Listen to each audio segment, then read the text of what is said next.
Do you ever stop and wonder, who really invented Southern cuisine? Because the answer isn't simple, and it might completely change how you see food.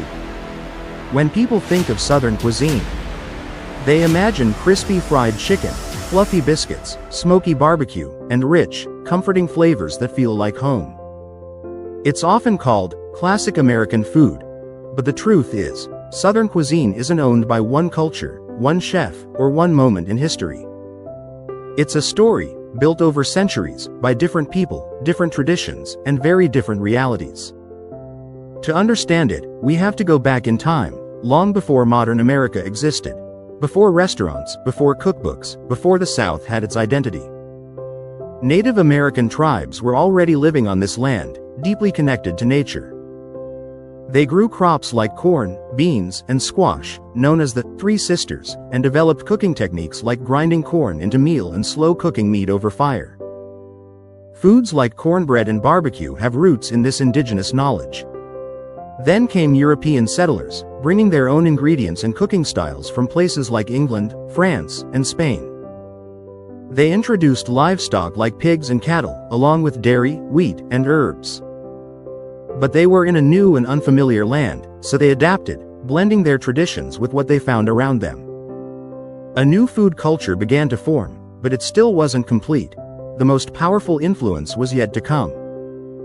As the transatlantic slave trade expanded, millions of Africans were forcibly brought to the Americas. They arrived with almost nothing, but they carried deep culinary knowledge. They understood farming, especially rice cultivation, and knew how to use spices and techniques to create rich, layered flavors. In fact, rice became a staple in the Southern diet largely because of West African expertise. Enslaved Africans were often chosen specifically for their knowledge of growing rice. But their impact didn't stop in the fields, it transformed the kitchen. Many enslaved Africans worked as cooks, preparing meals under extremely harsh conditions. They were often given leftover or unwanted ingredients, yet they turned those into dishes full of flavor and creativity. This is where Southern cuisine truly began to take shape, not in luxury, but in struggle and survival. Take fried chicken. While frying methods existed in European traditions, it was African cooks who added the seasoning and flavor that made it iconic. Or gumbo, a dish that blends African, French, Spanish, and Native American influences into one pot. Even barbecue, often seen as a Southern classic, combines indigenous cooking techniques with flavors developed by African Americans. Southern cuisine wasn't created in one place or by one group. It was built in kitchens, fields, and communities by people who had little, yet created something lasting. It is a cuisine shaped by resilience. But for a long time, the people behind it weren't given credit. The contributions of enslaved Africans and their descendants were often ignored. Their recipes were used, their techniques were copied, but their names were forgotten. The food became famous, but the creators remained invisible. Still, their legacy lived on. After slavery, Black communities continued these traditions, creating what we now call soul food.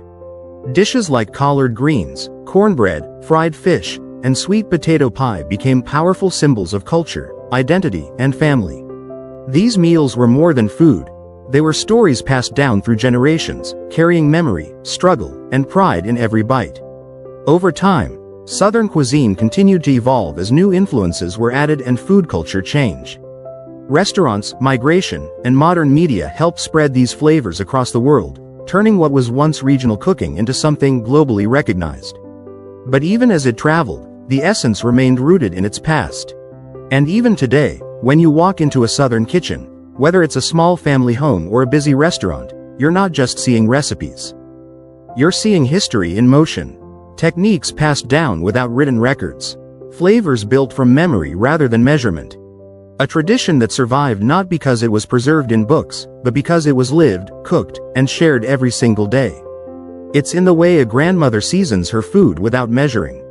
It's in the slow patience of a barbecue pit, where time matters more than speed. It's in the stories told around the table, where every dish carries meaning beyond taste. So who really invented Southern cuisine? It wasn't just one group. It was Native Americans, who understood the land. It was Europeans, who brought new ingredients. And it was Africans, who transformed everything with their knowledge and creativity. But the heart of Southern cuisine, the flavor, the soul, comes from those who had the least, yet created the most. So the next time you see a plate of Southern food, remember, it's not just a meal. It's history, survival, and identity, all in one. And maybe the real question isn't just who invented it, but why it took so long to recognize the truth.